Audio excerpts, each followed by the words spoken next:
Az mit értek? Tudom, hogy miről beszélsz. Na jó, elkezdjük. Jó? Köszöntöm azokat is, akik néznek, és azokat is, akik hallgatnak bennünket. Éppen 25 évvel ezelőtt tűnt fel a Friderikus Show-ban egy nem túl nagyra nőtt 10 éves srác, aki a még korábban produkált 195-ös IQ-jával, szabatos fogalmazásával, talpraesettségével, és nem utolsó sorban őszinte kedvességével hamar a tévénézők millióinak kedvencévé lett.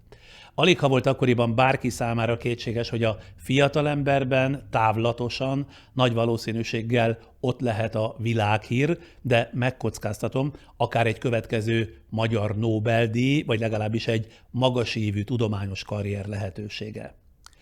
A tehetséget felismerő és jól menedzselő közeg esetén igenis benne volt a pakliban ez a már említett karrier lehetőség, ám az is, hogy a hirtelen országosan ismertté lett, a közfigyelemhez hozzászokó, majd onnan eltűnő kis kedvenc nem boldogulva a különösségét elutasító környezettel elkallódik, vakvágányra téved, esetleg az élete kisiklik. És talán harmadik variációként volt esély akár arra is, hogy a nemzet kedvencévé lett fiú utóbb hétköznapi pályát választ, és minden további és kitűnés nélkül egyszerűen csak mindennapi emberként illeszkedik be a felnőtt hétköznapokba. Hogy a lehetőségek közül mi és milyen mértékben valósult meg, az egykor valóban különleges képességeket mutató valamikori Szász Marci esetében, az döntsék el nézőink, hallgatóink. Itt van ugyanis Szász Marci, illetve ma már Szász Márton. Marci vagy Márton? Szoktuk Mártonozni, amikor feltetted a kérdést, akkor kezdtem el pont azon gondolkodni, hogy a Márton az olyan öregnek hangzik, én meg nem érzem magam öregnek, szóval... Akkor lehet akár Marci is? Én szerintem már életre Marci maradok. Akkor nem is kell magázódásra váltanunk, ugye? Maradunk a régi formáknál. Nagyon megköszönném, igen.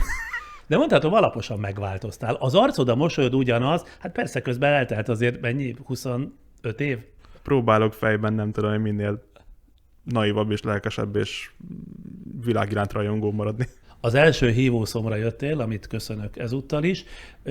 Ez azt jelenti, hogy akkor még elviseled a nyilvánosságot?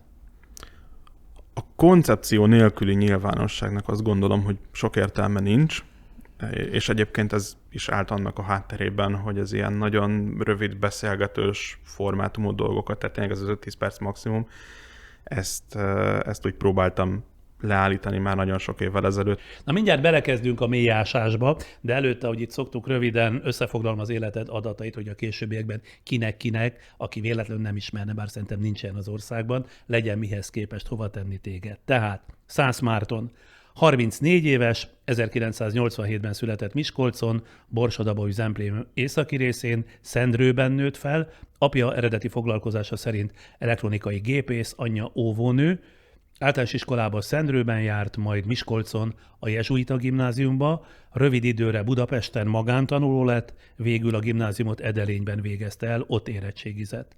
Tanulmányait a Miskolci Egyetemen folytatta, amit 4 év után otthagyott, és főállásban munkát vállalt. 16 éves kora óta dolgozik informatikai projekteken, kezdetben startupok körül tevékenykedett, de megfordult nagyobb multinál és technológiai fejlesztéssel foglalkozó cégeknél is, eddig körülbelül 10-12 munkahelye volt. Szép szám. Családja, gyereke nincs, de 10 éve van egy, a hobbiait megértően kezelő és támogató barátnője. Ne felejtsük el, ez majd külön napirendi pont lesz a beszélgetésben. Jelenleg történetesen 3 projektautón dolgozik. Ezeket a projektautókat kezeli ilyen támogató megértéssel a te barátnőd? Így is mondhatjuk, hát szerintem aki úgy Isten igazán benzinvérű, azt tudja, hogy... Milyen benzinvérű? Hát ugye így szokás mondani, hogy ha az ember nem racionálisan választ autót, és nem a határokat nézi, hanem azt, hogy az autót azt szeretné rendbe rakni, felépíteni, tovább építeni, és ehhez kell egy olyan, hogy mondjam, szellamiség, hogy ne tüzes és villámló tekinteteket kapjuk cserébe. Mert ez azt jelenti, hogy éjjel-nappal te túl a munkádon, vagy a munkaidődön autókat szerelsz össze-vissza? Előfordult már, hogy egy hétvégét a szerelt magadban töltöttem, és az nagyon hosszú hétvége volt a péntek délutántól a vasárnap késő estig. Na majd akkor ebbe is belemegyünk. A mai Szász Márton a 31 éves Szász Márton hogyan látja a gyerek Szász Marcit? Milyen élmény volt számodra a Miskolc közeli kisközségből egyszer csak egy pillanat alatt az érdeklődés középpontjába kerülni és országos hírességé válni? Hát 6 évesen indult ugye ez az egész felhajtás, vagy nem is tudom, minek lehet ezt szépen nevezni, ezt az egész szenzációt akkor kezdték el táplálni. Gyerekként abszolút naivitással és egy gyerek őszinte kíváncsiságával éltem át ezt az egészet. Tehát én addig láttam, hogy jönnek emberek beszélgetni, nagyon-nagyon jó, hogy kérdezősködnek, én válaszolok, meg amúgy hoztak kamerát, hoztak mobiltelefont, hoztak menedzserkalkulátort. Ami akkor mind azért nagy ritkaság volt. Így van, tehát élveztem, csak nyilván ez, hogy mondjam, az ember akkor nem fogja fel, hogy milyen eseményláncolatot indít el.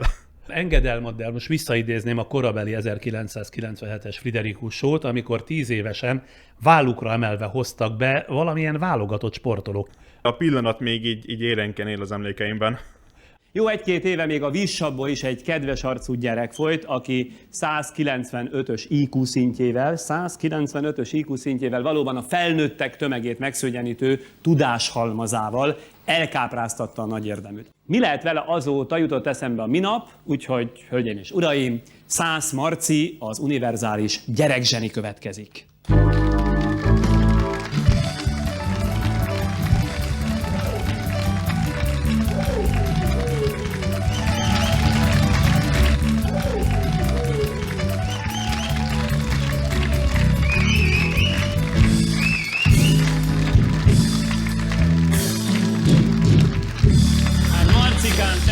Tudsz élni, parancsolj, foglalj itt helyet nálunk. Köszönöm. Te aztán tudsz élni. Hát mindjárt a válogatottal hozatod be magad? Hát ami ezt illeti, ez a behozás végül is nem volt igazán a személyemhez való. Ugyanis azokat szokták így behozni, hogy mondjam, akik már győztek valahol, és ünneplik őket. De szerintem én még csak most vagyok útban a verseny felé.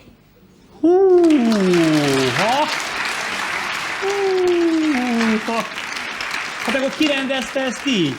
Kinek a kedvéért ültél a fiúk vállára? Hát én úgy tudom, hogy a te kedvedért. Még le is lesz. Mi újság van, Marcikám? Hányadik osztályba jársz most? Hát a gimiben vagyok másodikos. Gimnáziumban már másodikos, vagy Igen. alig 10 éves korodra? Igen. Mennyivel körözöd a kortársaidat, tehát mennyivel haladsz előrébb? Mármint, hogy mennyivel haladok Hát elő. aki 10 éves, az ugye normális esetben 4. általános osztályba jár. Te ezzel Igen. szemben gimnázium második osztályba, akkor ez jelent, össze fogom tudni én 2. adni. 2 évet? 6-ot, Igen. nem? Nem, mert most hivatalosan vagyok 6-os, tehát ez azt jelenti, hogy még 4, 5., 6., tehát 2 év. Akkor úgy sejtem, hogy te egy 8 osztályos gimnáziumba jársz. Igen. Ki döntötte el, hogy neked ezt a 2 évet előre lehet futni? Ez úgy történt, hogy még eléggé régen, ha jól tudom, 4 vagy 5 éves koromban volt egy IQ-teszt, és mivel már akkoriban tudtam írni, olvasni, és számolni, úgy döntöttek, hogy... Hány éves korodban? 4-5 éves korodban tudtál írni, igen, olvasni? 5.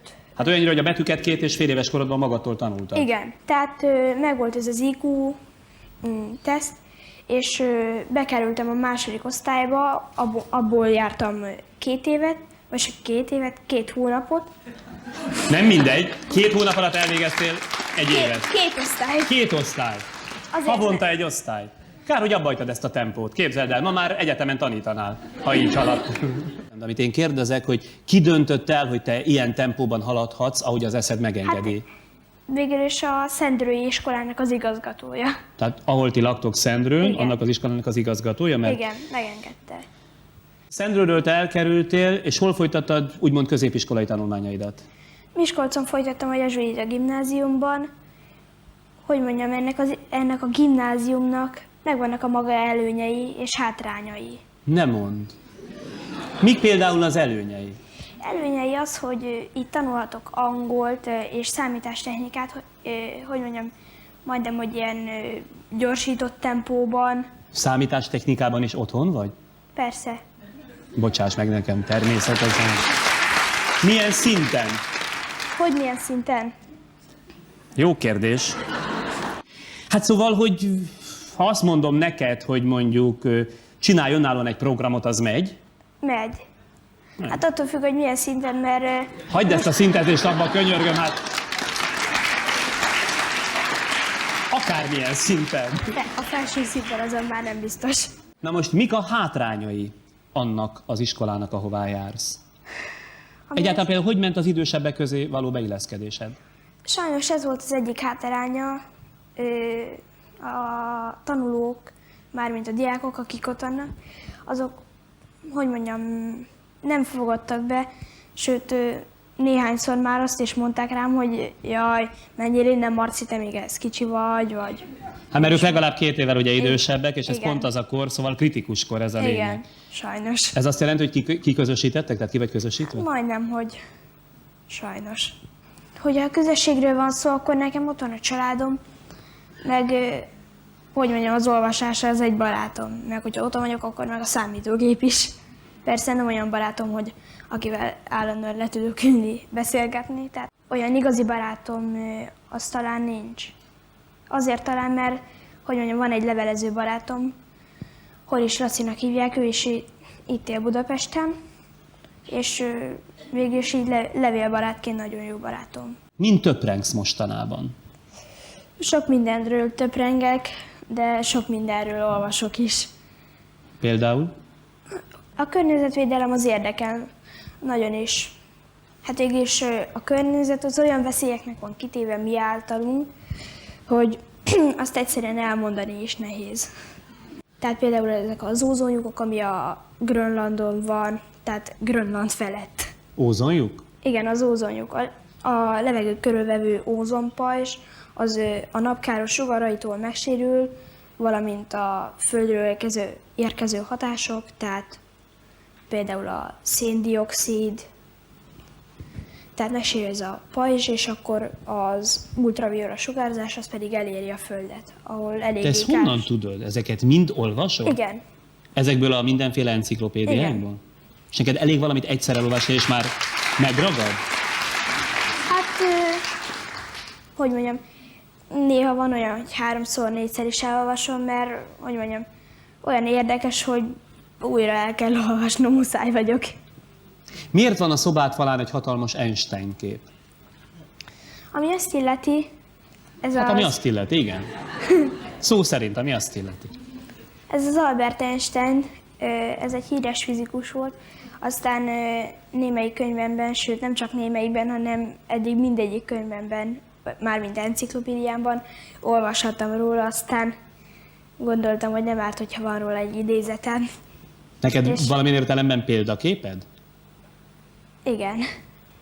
Valamilyen értelemben példaképem is. Na milyen értelemben példaképed is? Hát, mint olyan, hogy mármint a matematika, fizika, tehát ilyen reál dolgok körében. Téged inkább a reál dolgok vonzanak? Nem vagyok humán beállítottságú. Nem vagy? Nem. Mik a te szüleid? Hát, anyukám az óvónő, apukám ő pedig diszpécser volt, ugyanis sajnos leváltották, mert a céget felvásárolt egy másik cég, aztán áthelyezték. Úgyhogy most elektronikai műszerész. És hogy éltek? Van még 2 testvéred, ugye? Igen, Kristóf és Boglárka. Kristóf ő 3 éves, Boglárka ő pedig 7. És hasonlóan okos gyerekek ők is, mondjuk a téged követő Boglárka. Hát, Boglárka ő szerintem okos. Korához képest igen. Na azért ez nem valami udvarias fordulat, ez ahogy hozzáteszed, hogy korábbi hány éves? 7. És mondjuk foci, vagy villanyvasút, vagy valami efféle Nem. gyerekség. Hát ami a játékokat illeti, nekem a játék az a számítógép használta. Mármint olyan értelme, hogy vagy programot írok, vagy dolgozok rajta, internet, ilyesmik. És ami a lányokat illeti? Nem. Hú, de határozottan mondtad. Nem! Hát, hogyha segítséget kérnek tőlem számítástechnikából, vagy programot, akkor azért szóra méltatod őket. Értem. Na most, amit még kérdezni akarok, hogy mire vágyódsz igazán manapság? mármint, hogy tehát tárgyilag, lelkileg.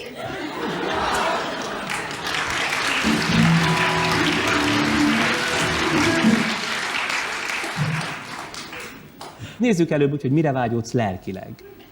Hát lelkileg végül is nagyon sok mindenkire kiterjed ez a lelki dolog, mert szeretném, hogy az emberek jobban vigyázzanak a környezetre, nem szennyeznék azt.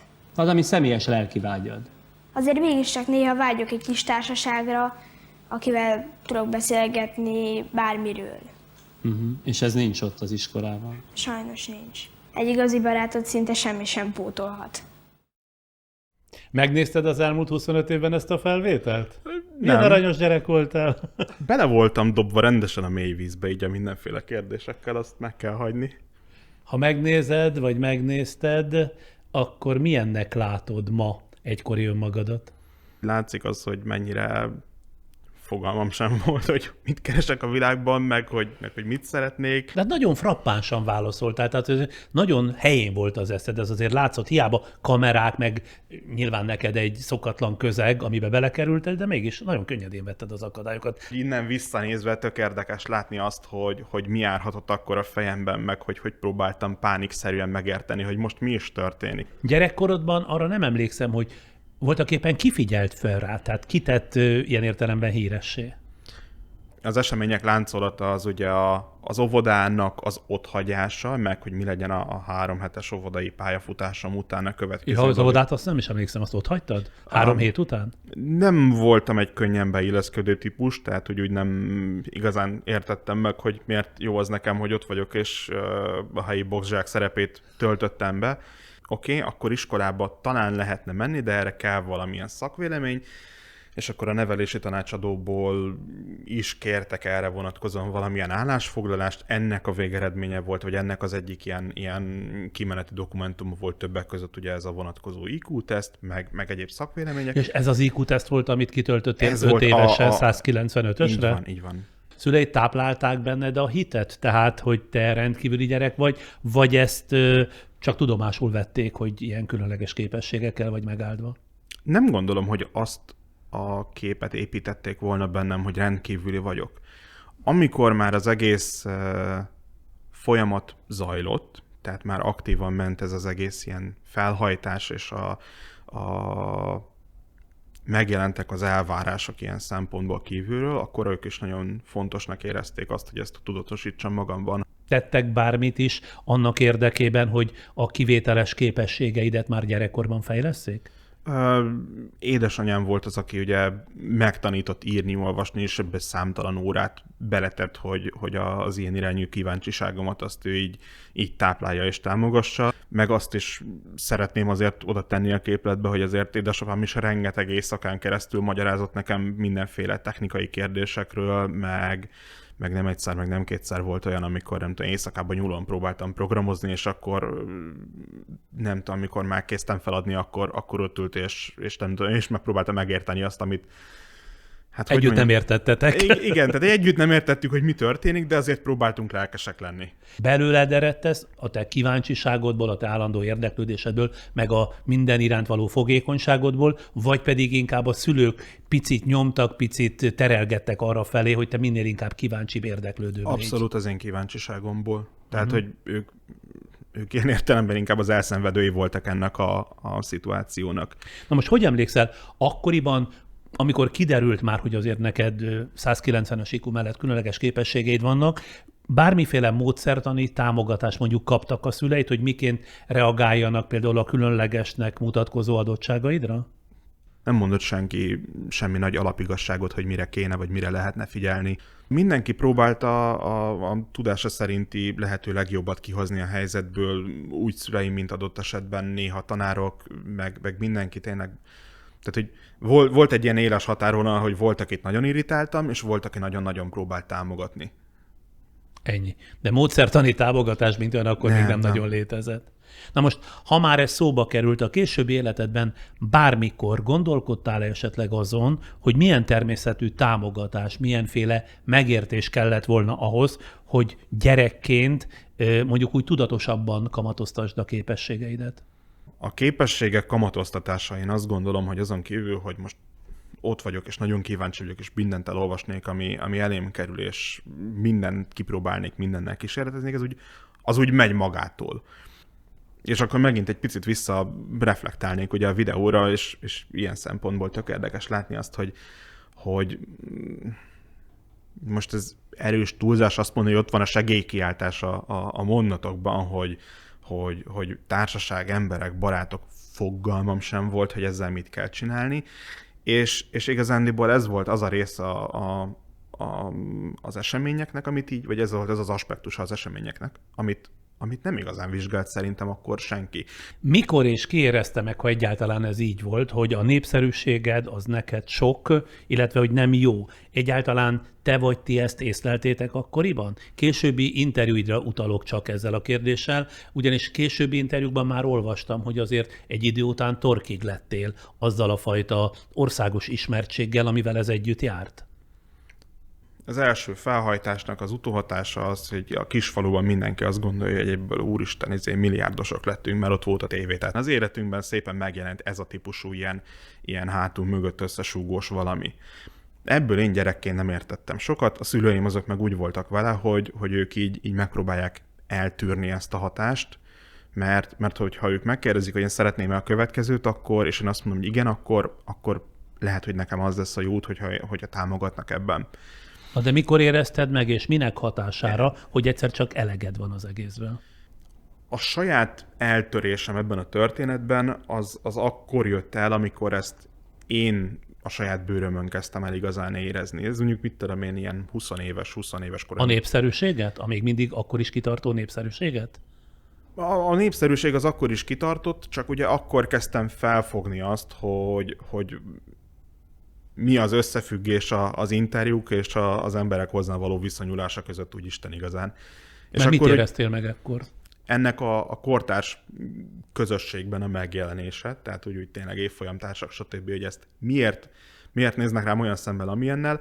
Másrésztről pedig ugye az első szánypróbálgatásaim és az első munkahelyeimben tapasztaltam meg Isten igazán azt, hogy jönnek azok az elvárások, amik a csoda gyereknek szólnak. Tehát, hogy nem elég az, hogy szállítasz eredményeket a saját tempódban, mert ők azt gondolják, hogy a puszta aurád az majd így meg fogja oldani a szituációt. Tök mindegy, hogy milyen cégről, milyen szakterületről van szó. Oda megyek olyan fejlesztőnek, aki nyilván nem érti az üzletet, de hát majd lesz valami, mert itt van a 100 Marci, most már nagy baj nem lehet. Én még visszautalnék, hogy ne fussunk ennyire előre a kortársaidra. Tehát a kortársaid, a diáktársaid egyre inkább, vagy egy idő után ferdeszemmel néztek rád? Ez volt a tapasztalatod? Akkoriban, ami nagyon erősen szembe jött, vagy nem tudom én így látható volt, az egy ilyen általános, nem tudom én internetes ilyen gyűlölködés, hogy lehet ezt szépen mondani. Okay. Érted a lényeget? Tehát, hogy volt a nevemhez kapcsolódóan egy ilyen abszolút ilyen negatív, érezhető hangulat. Voltak 100 Marci ellenes fórumok, meg nem tudom én, anti-100 Marci klub, meg ilyen hülyeségek, ahol nyilván mindenki nagyon be volt pörögve, és aktuális téma voltam, meg anélkül, hogy bármi kifogást konkrétan szóvá tettek volna? Nyilván olyan emberekről beszélünk, akik az életben nem találkoztak velem. De azt is hozzá kell tenni ehhez, hogy mondjuk ott van az egyik legjobb barátom, mondjuk azt, hogy a legjobb barátom. Tudod, van az a fajta barát, akinél nem kérdezed meg, hogy miért kell az éjszaka közepén egy ásót magadhoz venni.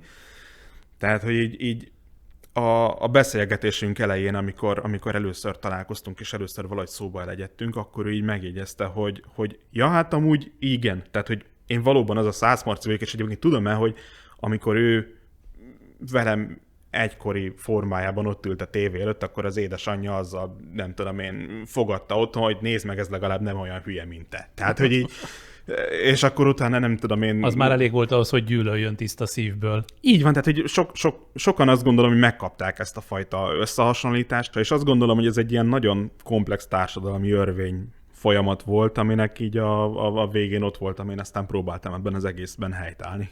Kezdettől fogva, tehát általános iskolás korodtól veled együtt járt, magyarán, tehát, hogy bekerültél egy osztályközösségbe, mert azért itt is mondod ezen a 97-es felvételen, hogy azért jó lenne egy barát, jó lenne egy társ. Ez egyfajta magányra, vagy magányos gyerekkorra utal. Nagyon hosszú és magányos gyerekkorom volt, hogyha lehet ezt így mondani. Az egészen biztos, hogy a gimnázium végéig nagyon-nagyon keresnem kellett azt, hogy egyáltalán én ki vagyok, hogyan próbálok a környezetemhez viszonyulni, voltak ebben nagyon, nem tudom én, esetlen próbálkozásaim, és mondjuk az egyetem volt az első olyan szituáció, ahol megvolt az a típusú közeg, vagy a kollégiumnak az az olvasztó tégeje, ahol lehettem ember. Ott a szobatársak ott voltak, és akkor így hiába van az, hogy az első 2 este még a Szász Marci van ott, utána úgy emberré is váltam valahol a szemükben, és akkor ott nyilván megindult a kommunikáció, meg látható volt az, hogy honnan hova próbálok ebben az egészben eljutni, milyen ember szeretnék lenni, milyen értékekkel rendelkezem, és ebben hol van az átfedés. Azt nem tudom, hogy te mennyire tekinted ilyen üres közhelynek, hogy aki zseni gyereknek születik, annak elvész a gyerekkora és elszigetelődik a kortársaitól, de mintha rád ez mégiscsak igaz lenne. Biztos, hogy valamilyen formában elveszett egy jelentős része a gyerekkoromnak, hogy ezt lehetette volna szebben és jobban csinálni a saját és az összes résztvevőnek a legjobb igyekezete szerint, ezt nem tudom. Akkor is ott gyerekként, nem tudom én, létrehozott a környezetem, meg létrehoztam én saját magamnak egy állapotot. Felismerni azt, hogy ez nem jó, nem ideális. Ez minimum egy 10 éves felismerés volt, és utána még mondjuk minimum megint 10-15 év munka, amíg szépen lassan rájössz arra, hogy valamit elrontottál, és ezt próbálod Te biztos, hogy te rontottad el? Nem pusztán a média figyelem lett a negatív előítéletek forrása? Volt ennek egy olyan aspektusa, ami a média figyelemből fakad, és ami abból fakad, hogy ott van egy image, amit a sajtó újra és újra megerősít, felépít, az emberek ezzel valamilyen érzelmi kapcsolatban állnak, vagy rajonganak érte, vagy nagyon nem szeretik. Erre különösebb ráhatásom nekem, azt gondolom, nincs. Azzal érdemes foglalkozni, hogy én mit tudok ebben szebben jobban csinálni a jövőmben, meg hogy tudom az akkori hatásokat feldolgozni és valahova tenni. Arra emlékszem, hogy a különleges képességű gyerekek iskolájába itt Pesten, ahová felvettek, ott sem találtad a helyed. Ugye, mert volt egy-két év, amit itt jártál a különleges képességű gyerekek iskolájába. Így van, körülbelül egy évet tanultam. De aztán valahogy ezt sem szeretett, tehát innen is kiiratkoztál. Ott mi volt a baj? A tehetséggondozásnak a hívószavára felépítettek egy olyan intézményrendszert, ami jellemzően nem feltétlenül tehetséges, de mindenképpen tehetős gyerekek, illetve a gyerekek szüleinek a megfelelő élményszerű kiszolgálására épült fel. Ja, hát ugye nem különleges képességű gyerekek jártak, hanem főleg gazdag gyerekek, csak így volt álcázva, különleges képességűnek volt felfestve a címe az iskolának? Ennyi évtávlatából azt gondolom, hogy lehet ilyet kijelenteni, igen. Akkor azért hagytad ott, mert te ebben nem érezted jól magad? Az egyik gyereknél a apukának 3 cége van, a másiknál nem tudom én melyik piacnak ő a fő tulajdonosa, meg nem tudom milyen részvényes, tehát így olyan szintű kulturális szakadék volt, amit szavakkal nem lehet leírni. Az egyik oldalon ott van az, hogy érted, reggelire kaviár van és pirítós, és a másik oldalon meg ott vagyok én, ahol édesapám gyakorlatilag feladta a teljes életét azért, hogy felköltözzön velem Budapestre, és ott voltunk, nem tudom én, tényleg így az abszolút nulláról újra kezdeni próbálkozó apa és fia, és nem tudom. Egy albérletben, ugye? Igen, ott laktatok? így van. Még nem tudtam akkor, hogy ez ekkora kulturális meg pénzügyi szakadékot jelent, hogy ahol te vagy, ott nem a különleges képességű, hanem a különlegesen gazdag gyerekek vannak. Egy másik kulturális szakadék is volt ezen az úton, ami kicsit valahol a szüleimnek és a világnak a viszonyában volt. Tehát, hogy ők ott voltak jó szándékú, jó hiszemű, és most ezt nem lehet szebben mondani, de egyszerű vidéki emberekként. Nagyon sokszor volt az, hogy szüleim nem nem tudták, hogy kezeljék azt a szituációt, vagy nem mertek ilyen értelemben kiállni. Nem akármilyen történet volt, hogy visszalapoztam az életed történetét, amikor a Miskolci Egyetemen kvázi megfellebbezted egy írásbeli vizsgád eredményét, és a nagy nehezen kiharcolt szóbeli pótvizsgán egyszerűen nem találtak rajtad fogást. Tudsz magyarázatot arra, hogy az egyetemen mi lehetett az, aminek nyomán egy igazán tehetségesnek mutatkozó diák, mint amilyen te voltál, vagy diákot nem futtattak, hanem épp ellenkezőleg inkább meghurcolták, és valamennyire még meg is szégyenítették, ahogy ezt egy interjútban olvastam. Az egyetemnek van egy olyan légköre, ami egy ilyen tekintélyelvű, hatalmi láncolatról szóló valami, és ott nagyon sokan nagyon nagy élvezettel vetették bele magukat abba, hogy adott esetben hirdessék azt, hogy na, ők most nekem fogják megmutatni, hogy én nem is vagyok okos.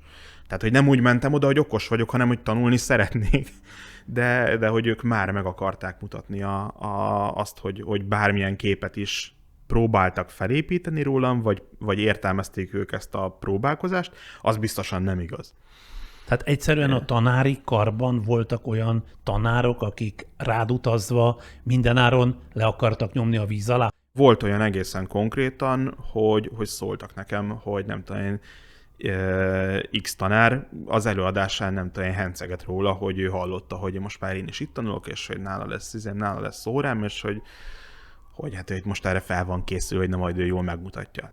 Akkor még megvolt bennem, addig az egy erejéig ez a tűz, hogy azért sem fogja azt megmutatni rólam, hogy hülye vagyok, oda teszem magam, és ha üvegre is hajtom magam, és üvegre is hajtottam magam, attól még valamire lesz téve az asztalra. Az egyedüli dolog, ami miatt megfellebbeztem azt az adott vizsgaeredményt, az volt, hogy akkor már egy ilyen másfél éve kb.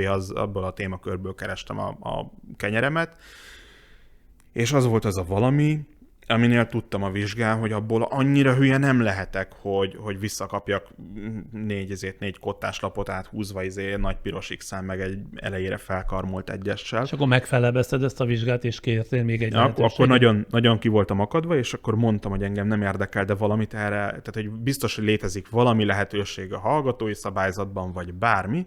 Nagy nehezen kijött az opció, hogy valóban lehet szóbeli korrekciót kérni, tanúk előtt, stb., hogyha fennáll ennek a vélelmezése. Erre a vizsgádra kaptál aztán 5-ös? Erre a vizsgára nem 5-ös kaptam, erre a vizsgára 4-es kaptam, mert hogy egyes írásban nem adhatott 5-öst, legalábbis erre volt hivatkozva, de hogy ezzel gyakorlatilag ott elvágtam magam ilyen értelemben. Tehát, és akkor megint oda kanyarodok vissza, hogy én azt láttam, hogy megvan ez a hatalmi láncot, vagy akkor már kezdtem megérteni, amiben ott nem tagozódtam be. De pusztán csak erről van szó, mert az, hogy folyamatosan és mindig voltak konfliktusaid, mennyi adódhatott a te személyiségedből? Biztos vagyok benne, hogy rengeteg ilyen szituáció abból fakad, hogy ki vagyok, milyen vagyok, hogyan szólalok meg. Tehát én nem szeretném azt mondani, akár a jelenlegi magamról is, hogy nem tudok néha olyanokat mondani, amitől az embereknek nem, hogy egy bicska, de egy komplett késgyár nyílik a zsebében. Mert te sem voltál, vagy nem vagy egyszerűen kezelhető természet, ugye? Elképzelhető, hogy én próbálok fejlődni ilyen téren.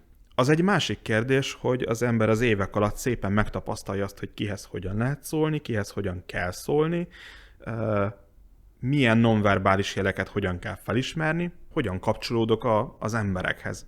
Megérteni azt, hogy hogyan kommunikáljak, hogyan adjam el saját magam, hogyan mondjam el az ötleteimet, hogyan hallgassak meg másokat.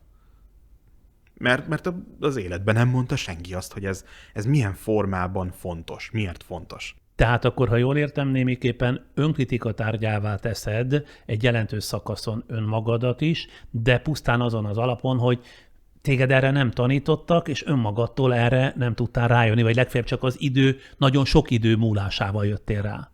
Ha valami, nem tudom én, tanulsággal létezik az én életemnek, ha van valami nagy letett eredményem, vagy nem, de nincs nagy letett eredményem. Nem tettem le Nobel-díjat az asztalra, nem tettem le, nem tudom én.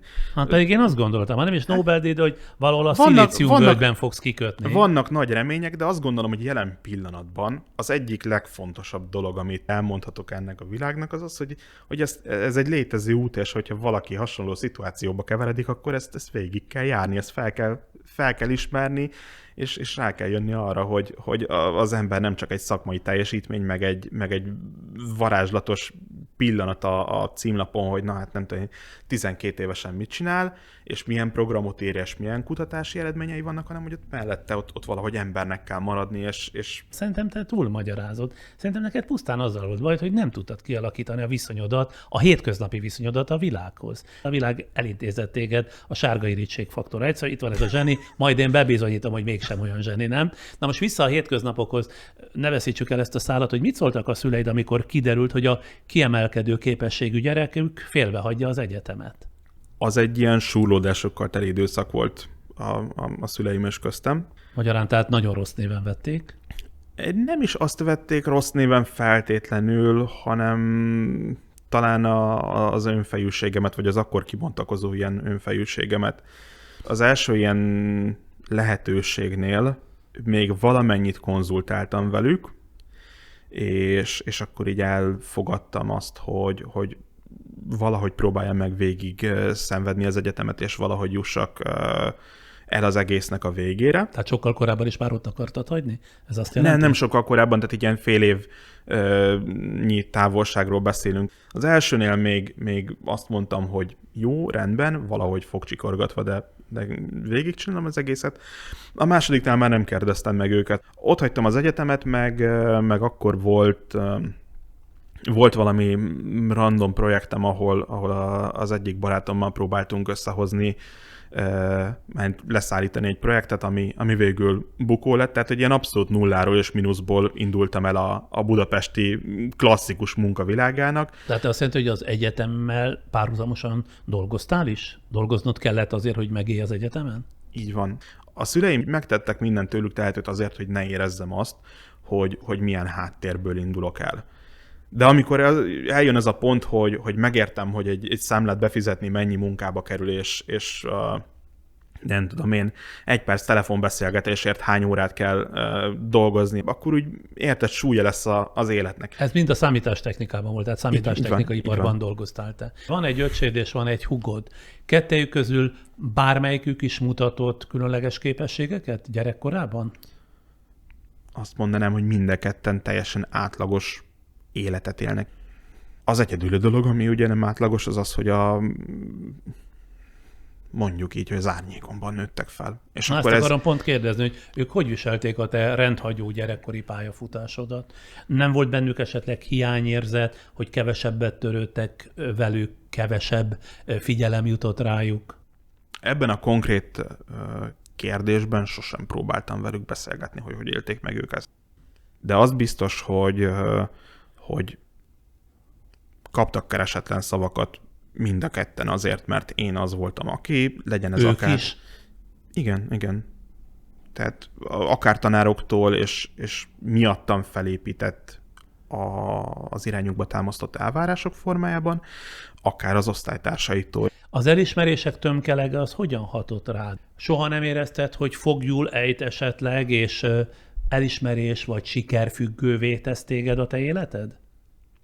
Nagyon hosszú ideig ott volt bennem az a nyomás, vagy az a feltételezett irányomba táplált elvárás, hogy valami óriási nagyot kell letenni az asztalra valahogy, és mi az óriási nagy, amit le lehet tenni az asztalra? Egyáltalán, hogy kell óriási nagyot letenni az asztalra? Ez így konkrétan foglalkoztatott? Igen, tehát nyilván, hogy telnek az évek, és az ember szembesül azzal, hogy még idén sem tettem le a nagy dolgot az asztalra, még mindig nincs Nobel-díj, azt sem tudom, hogy hogyan kell Nobel-díjat csinálni, miért akarok egyáltalán, tehát így én akarok egyáltalán, meg ez nekem személyesen fontos-e.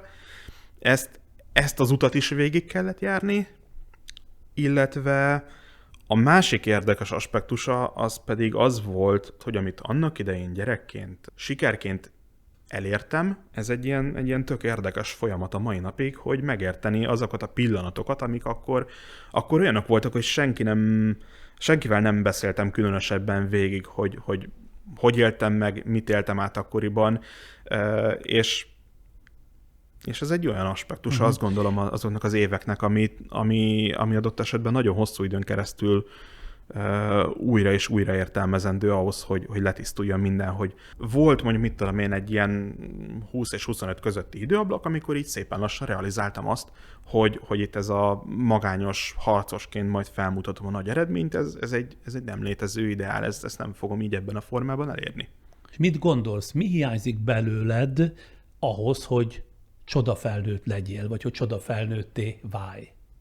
Leginkább az hiányzott, hogy egyrésztről meglegyen az a megfelelő befolyás a történetben, aki emberileg ráébreszt bizonyos folyamatokra, már nagyon korán. Már hogy téged? Igen. Másrésztről pedig azt gondolom, hogy ahhoz, hogy az ember ilyen lehetőségeket érjen el, mint amiket tőlem akkoriban, vagy akár most elvártak, ahhoz az kell, hogy a megfelelő embereket ismerje, és ezen kapcsolatokat a megfelelő formában ki is tudja aknázni. Az én megfejtésem szerint egyébként te nem voltál csoda gyerek, én ezt valahogy másképpen magyarázom, de leginkább már az utóbbi időben. Legfeljebb az volt benned a rendkívüli, hogy másoknál talán sokkal hamarabb elérted a képességeid határát, és ez avatott a többség szemében téged csoda gyerekké. Ehhez mit szólsz?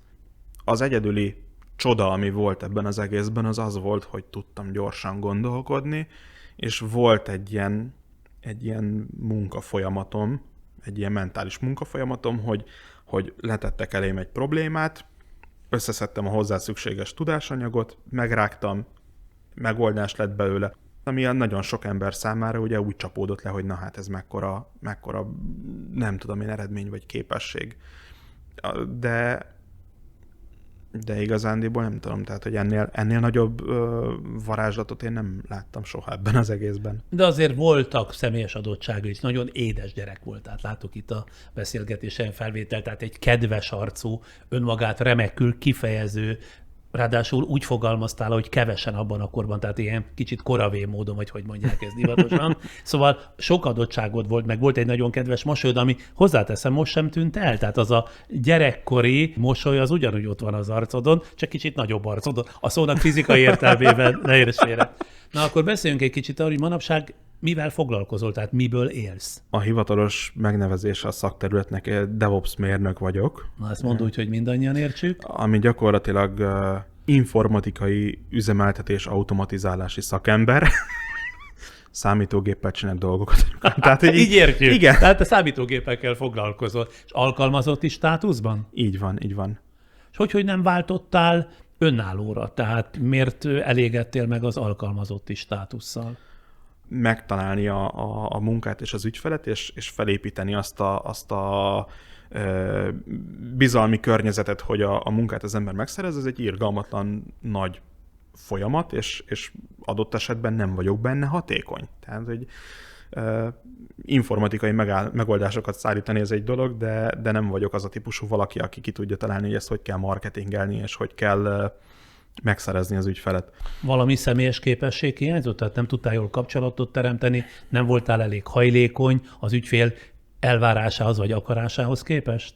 Hogyha ebben a méretkategóriában gondolkodunk, akkor az, hogy az ember egy saját céget felépítsen arra, hogy a tudását akarja értékesíteni, azért az egy nagyon nagy skill, és azt gondolom, hogy ez tipikusan nem az én oldalam. Összeakadtál egyszer is felnőtt életedben olyan főnökkel, tulajdonossal, aki fantáziát látva benned teljesen rád bízott egy projektet, fejlesztést, azt csinálhattad, amit éppen te akartál? Olyan nem volt, aki azt mondta volna, hogy tessék, itt van X tőke, és akkor szabadon lehet játszani, csinálj valami szépet. Olyan volt, hogy abszolút nulláról elindulva egy konkrét célt kellett elérni, tehát hogy azt mondták, hogy itt van ennyi hónap, meg ennyi tőke, építs belőle fel egy csapatot, de az nem a saját ötletem volt, hanem valakinek az álma volt, és én az a valaki voltam, aki kellően sokoldalúan körbe tudta járni ezt a problémát, és el tudta juttatni mondjuk itt egy piacra. De bármikor is te házaltál a saját ötleteiddel, bárhol?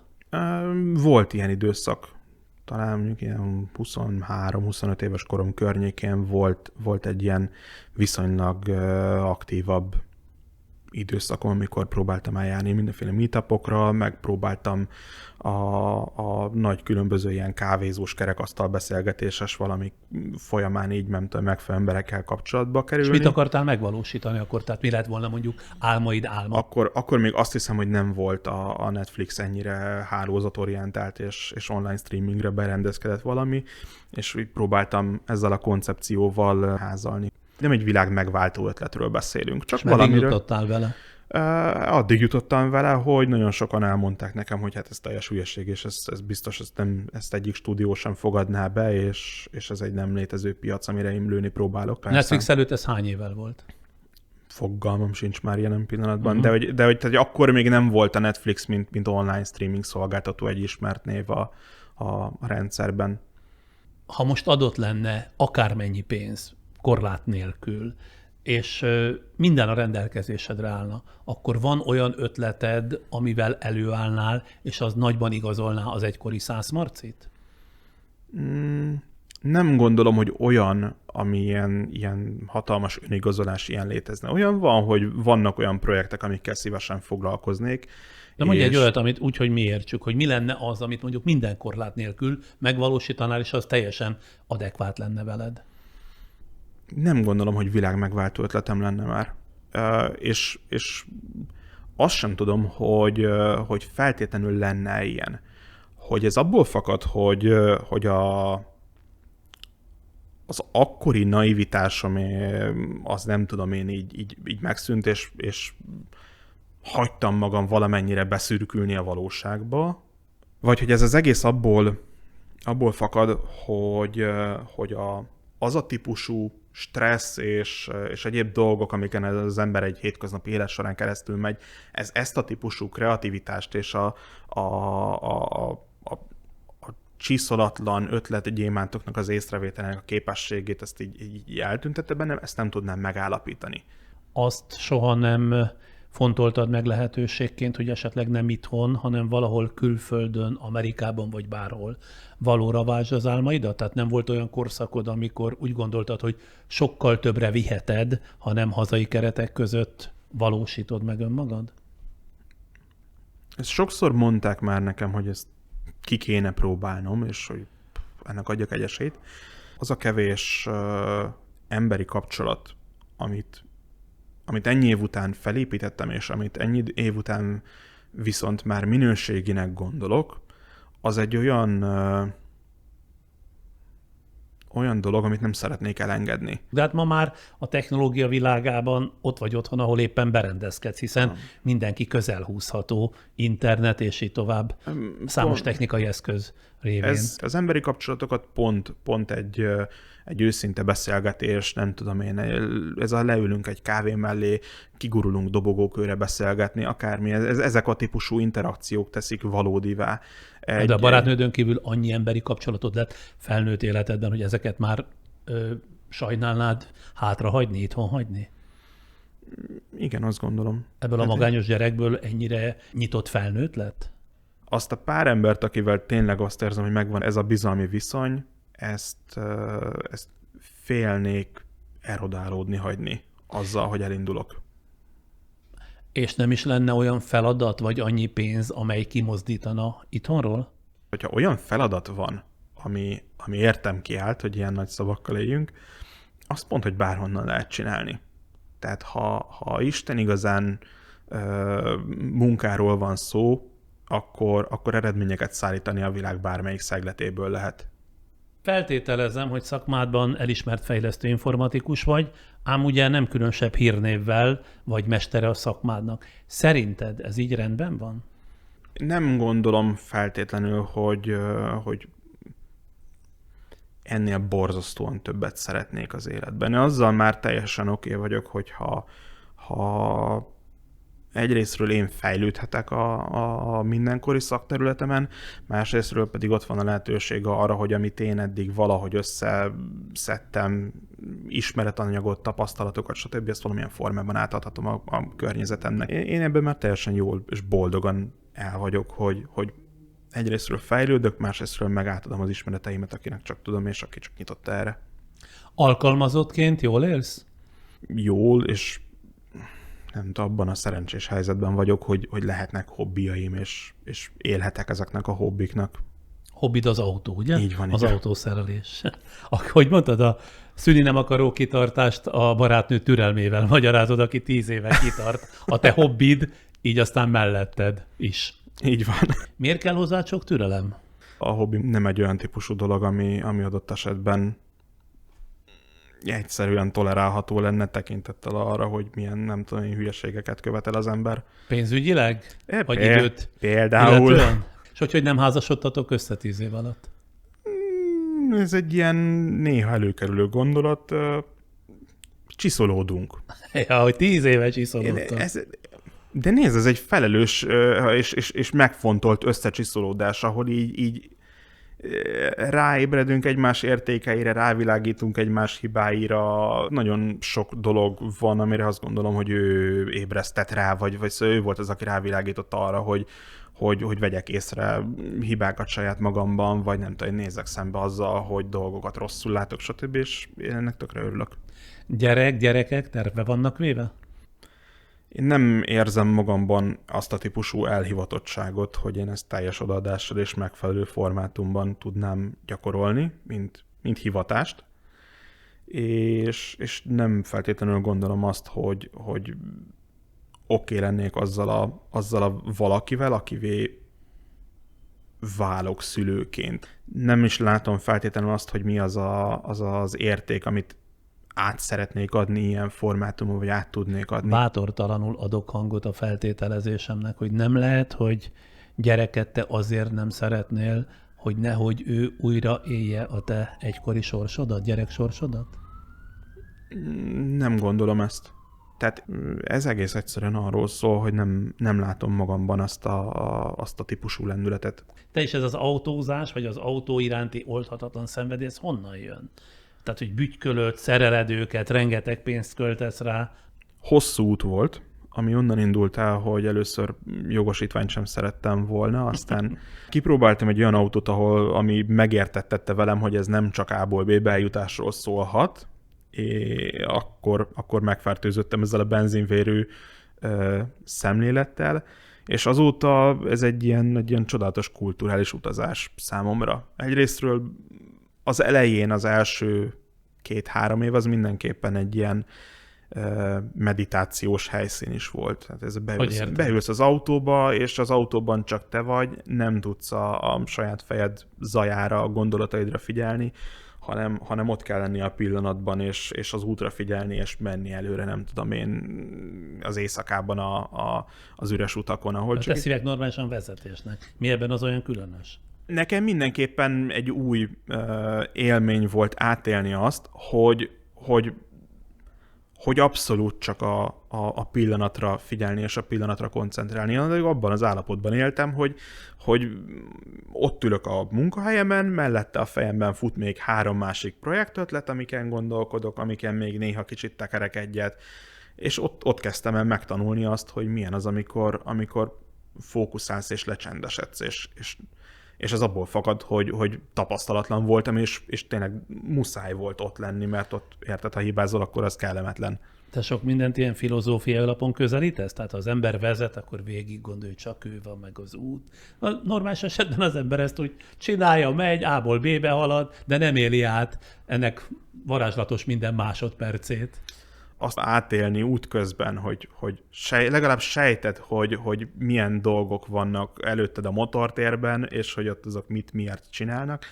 Megérteni azt, hogy milyen kulturális háttér vitt oda, hogy nem tudom, mérnökök leültek, és ezt elkezdték összerakni, ez számomra egy olyan dolog a világban, amit én szeretek minden nap megünnepelni és örülni annak, hogy ez így létrejöhetett, és átélhetünk egy olyan dolgot, ami egyszer egy karnális élvezet, hogy ott vagyok, és a kanyarban tapad a gumi, és közben a másik oldalon meg tudom, hogy valahol nem tudom, emberek ülnek egy tervezőasztal mellett, és azon gondolkodnak, hogy ezt az élményt... Hogy tapadjon még jobban a gumi. Igen, és ezt a következő generációnak át akarják még adni. Hány autód volt összesen? 5.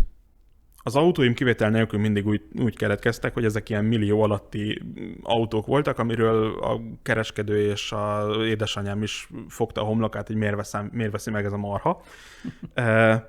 Én meg tudtam, hogy ezek projektek lesznek, és ezeket szépen rendbe kell tenni, megérteni, hogy mi miért úgy működik bennük, ahogy, meg mi az, ami ennek a vesztét fogja okozni, és hogyan fogom én ezt elkerülni valahogy. Lehet, hogy rátaláltál arra a területre, amire igazán predesztinált lettél volna? Nem gondolom Olyan ezt lelkesedéssel feltétlenül. mesélsz az autókról, hogy először láttam igazán csillogni a fényt a szemedben. Az autózásban nem feltétlenül tudnék olyan területet kijelölni, amiben életben tudnék maradni, mármint üzleti értelemben.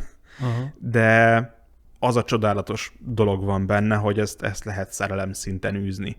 Mint ilyen értelemben vett szakember kérdezlek, hogy akkor mit szólsz az elektromos autók térhódításához? Lelkesülsz értük, vagy inkább csak legyintesz rájuk? Én jelen pillanatban óvatos fenntartással és aggállyal kezelem azt a kérdéskört, hogy ez az újdonsült láz, ez mennyire rendelkezik biztos infrastruktúrális alapokkal. Tehát érted, a ritka földfémek kérdése még egy nagyon érdekes valami lesz, ha ez igazán teret fog hódítani, meg az elektromos hálózatnak a kérdése. Tehát, és akkor megint oda jutok vissza, hogy ezért tudok róla ilyen őszinte lelkesedéssel beszélni, mert egy hatalmas komplexum, egy hatalmas rendszer, amiben így lehet látni az apró fogaskerekeket. Én viszont pont azért kérdeztem ezt meg tőled, mert hogy arra gondolok, hogy nem tartasz-e attól, hogy az elektromos autók eljövetelével, vagy térhódításával vége a robbanó motoroknak, és akkor oda a te játékszered. 2 út van. Egyrésztről fel kell készülni lélekben arra, hogy majd lesz egy váltás, és addig, ameddig nincs váltás, addig pedig örülni és őszintén és felelősséggel ünnepelni ezt a dolgot. És akkor még nem is beszéltem mondjuk az önvezető autókról, amelyek itt vannak a közeljövőben, vagy legalábbis ezt ígérik, ugyan jó régen, mert akkor ugyancsak feleslegessé válik, amit te olyan nagyon élvezel, a vezetés élmény, amikor végig tudod gondolni, hogy azok a mérnökök miféle precizitással alkották meg ezt vagy azt a szerkezetet. Én egyenlőre próbálok ilyen hurrá optimistán hozzáállni, hogy olyan talán csak nem lesz, hogy az én általam olyannyira szeretett, nem tudom én, 90-es évek közepe és 2000-es évek közepe közötti autókat így egy varázsütéssel ki akarják szorítani az utakról, ha meg odáig eljutunk, akkor meg majd nem tudom, lesz majd egy nagy mozgalom, aki követelni fogja vissza a kormányt, és... Élén veled. Igen. Azon a beszélgetésünkön, amelyet itt visszajátszottunk 97-ben, te nagyon hitelesen féltetted a világot a környezeti ártalmaktól, csak hogy azóta ezek az ártalmak, a környezeti ártalmak sokkal fenyegetőbbé lettek. Maradt-e benned bármi az akkori gyereki hevületből, a világjobbító szándékból? Rendszeresen elkövetek felelőtlen régi autóvásárlásokat, amivel hozzájárulok ahhoz, hogy egy új autót ne kelljen legyártani. Ja, hogy így módon, értem. Szóval ezügyben egyebet tenni nem készülsz. Nem tudom, hogy mit tudnék tenni már ezen a ponton. Hát azt mondják, hogy rajtunk múlik, tehát mindenkin múlik egy pont. Így van, és ha ilyen megközelítésben nézd, akkor nem tudom, az apró pici lépéseket én is megteszem. Tehát, hogy próbálok kevesebb csomagolást használni, nem tudom, én nem vásárolok felelőtlenül egyéb dolgokat, amik nem tudom, műanyag hulladékként végzik. Na de 97-re visszautalva én azt hittem, hogy belőled lesz a magyar Etenboró, mondjuk. Logikusan lehetne így is gondolni, de ahogy elkezdtem megérteni ennek az egésznek a nagyságát és súlyát, és azt, hogy ebben mennyire pici porszem lehetnék egy óriási gépezetben, úgy lett ez az egész csupán egy nyomasztó dolog, amit meg kell tanulnia, megfelelő helyre rakni a fiókban. Hadd kérdezzek röviden a szüleidről is, ők mai napig Borsodban, Szendrőben élnek? Nem, ők az elmúlt 1-1,5 év folyamán így szépen fokozatosan kiköltöztek Ausztriába. Hogy? Testvére még elindultak külföldre, Mind a szerencsét kettő? próbálni. Így van, ők is szépen fokozatosan, és mivel ők ott megtalálták valamennyire a számításukat, szüleim is az ő útjukra léptek. Találtak állást?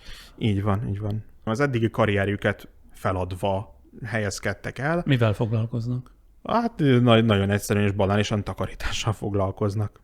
Tehát, És hogy a így testvéreid? hugom ő műkörmös lett odakint, öcsém ő pedig fodrász. Borsodnak az egész, nem tudom, régiója, eltűnt a világ színéről, és annyira nem volt semmilyen kiút vagy továbbfejlődési lehetőség, hogy kb. Feladtak mindent, és itt hagyták az országot. Részükről érzékelsz-e bármiféle csalódottságot az eddigi pályafutásodat, illetve eredményeidet illetően? Egyáltalán nem. Azt gondolom, hogy ez mindenképpen egy jó pár éves út volt, és sok beszélgetés vitt ide, de most már azért néha elhangzik olyan a szüleim szájából, hogy így igazándiból addig, ameddig én örülök ennek az egésznek, és így akármilyen hülye döntést is hozzak, én azzal oké vagyok, és megtalálom benne a saját következő lépésemet, addig ők örülnek ennek. Őket valamennyire megtépázta a te hírneved asszisztálása, kiszolgálása? Biztos vagyok benne.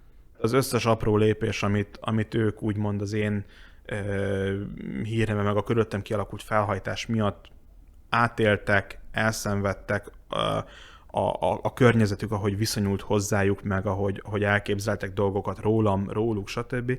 Ez biztos, hogy egy irgalmatlan nagy teher volt, amit nem kellett volna átélniük.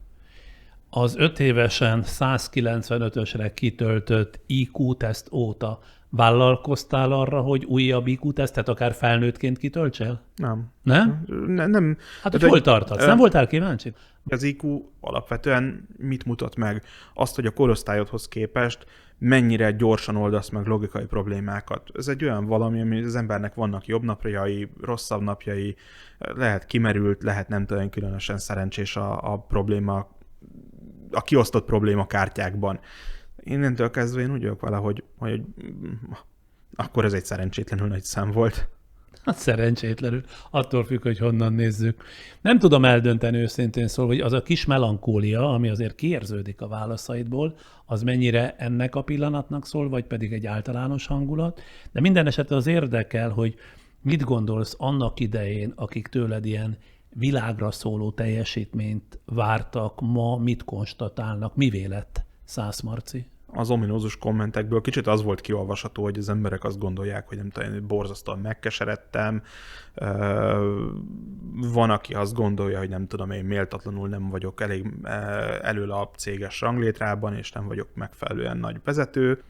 De azt gondolom, hogy nincs bennem ez a típusú, nem tudom én, életbe belesavanyodás. Sőt, hogyha valamit merek mondani, az az, hogy minél többet és adott esetben minél rosszabb lapjárást látok, és nyilván ez nem egy konstans valami, csak néha látok rosszat is, annál inkább azt próbálom megtalálni az életben, hogy lehet örülni a szépnek, legyen az kicsi vagy nagy. Így a beszélgetés végén fogalmaznál meg bármi nemű tanúságot a saját történeted alapján, akár az önmagad, akár a szélesebb nyilvánosság számára?